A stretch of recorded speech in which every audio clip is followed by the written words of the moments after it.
Hello, class. We're in front of Josh Wicks, Wicks Rods and Customs, located right here on Moortown Road in Williamsburg. We're going to do air conditioning. Let's start class. My name is James Cameron, and I love Rolls-Royces. And I want to welcome you to the Rolls-Royce and Bentley University Buyer's Guide. Let's start class.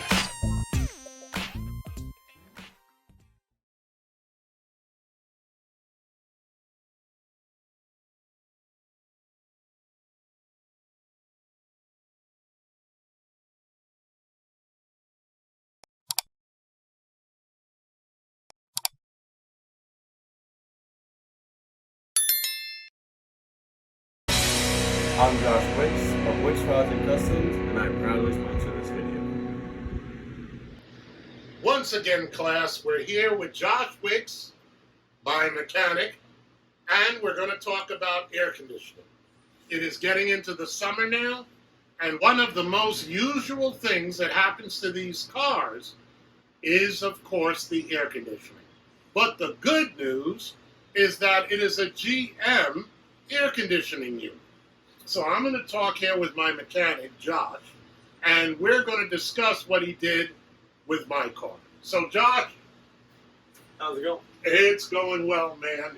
I want you to know that you're now in my will, so that if anything happens, you're going to be well compensated, and you might as well, because I literally live here. Sometimes. Okay. So, what was wrong with the car? What did you replace? And how long did it take for you to do it? So, when you brought the car in, there was no AC. Right. It wasn't working or anything like that. So, we tested the system. It had some Freon in it, but it wasn't turned. So, I added some Freon to it. Noticed that the AC compressor wasn't kicking in like it's supposed to. Okay. So, went ahead, tested the circuit, made sure it was getting power to the AC clutch. Right. Checked that it was getting power to it and everything like that. That was But it still wasn't. wasn't kicking in. So that determined that the AC compressor was bad. So we ended up having to source an AC compressor. It's an AC Delco compressor. We ended up getting it through a local vendor, getting parts. Was able to source. Now, parts where out.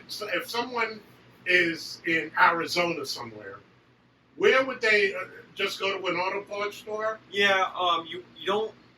I found it not through looking up as a Rolls-Royce.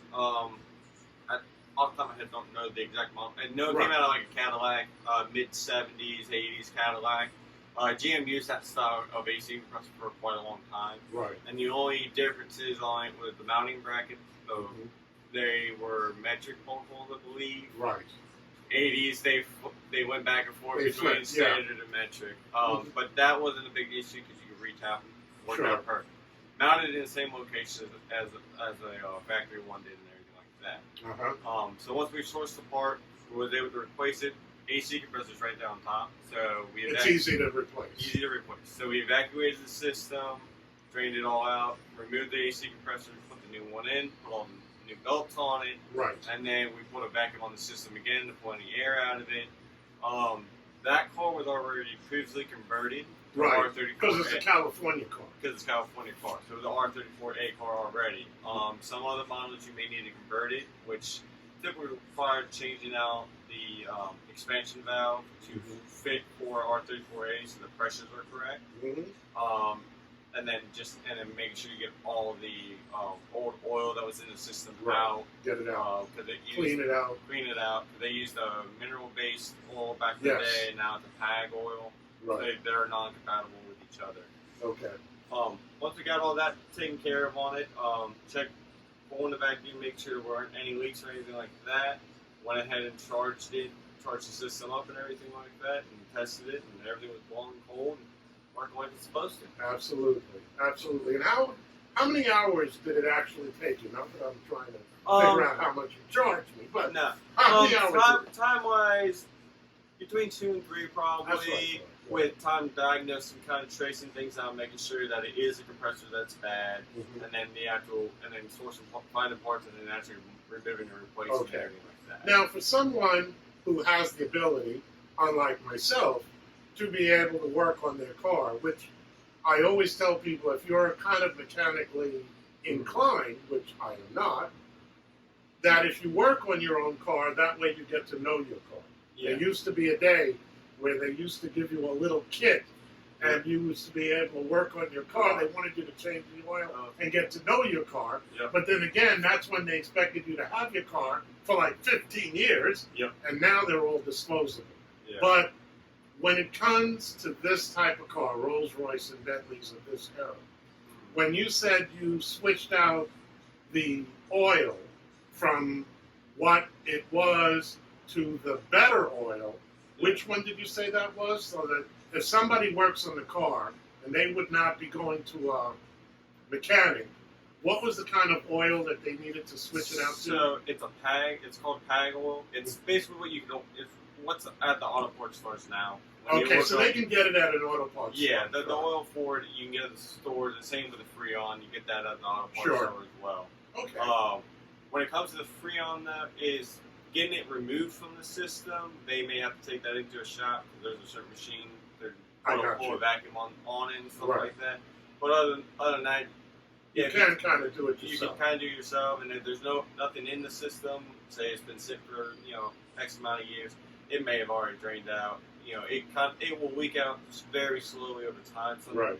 In some cases, if the system's empty, it's easy to remove and replace it. If you still have Freon in the system, you'll at least need that evacuated out before you remove the AC compressor. Okay.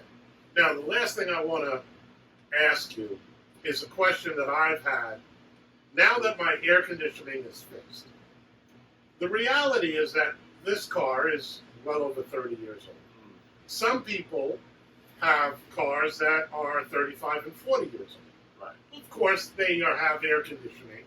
But the question that I have, a car that is this old, 30 to 40 years old, with an air conditioning, let's say it's been swapped, and it's the summer, and it's 90 plus degrees. Now, just because of me, I'm a little leery of taking a real distance trip. I would say about, let's say, 200 miles, one way, with my air conditioning on all the time. Because if it's 90 plus degrees, that's the way you're going to be driving.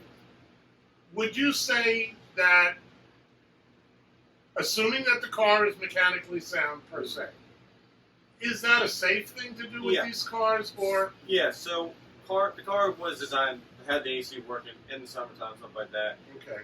Temperature-wise, depending on where the car was purchased and stuff like that, they kind of fit them a little differently to meet, like if it was in the middle of, Texas, and it's 110 outside, man, it's going to be a little, the car's going to run a little hot. But those cars typically run a little warmer than most cars anyways. Right. But it is designed to run with the AC on the whole time. Gotcha. So around here, 2-mile trip with it on, if everything's mechanically sound, you shouldn't have any issues with it. It should blow cold the whole time. Okay. And everything like that. Well, if something happens with my air conditioning and I have to have it towed, I'll send you my bill. Take care, my friend. Be well. You too. Well, class, you got it. Drive safe. Wicks Rods and Customs, we're going to talk air conditioning. Let's talk class. If you are coming to the Hampton Roads area and you'd like to take a historical tour in my 85 Rolls-Royce Silver Spur, go to our email address, drop a line, and I will respond to you.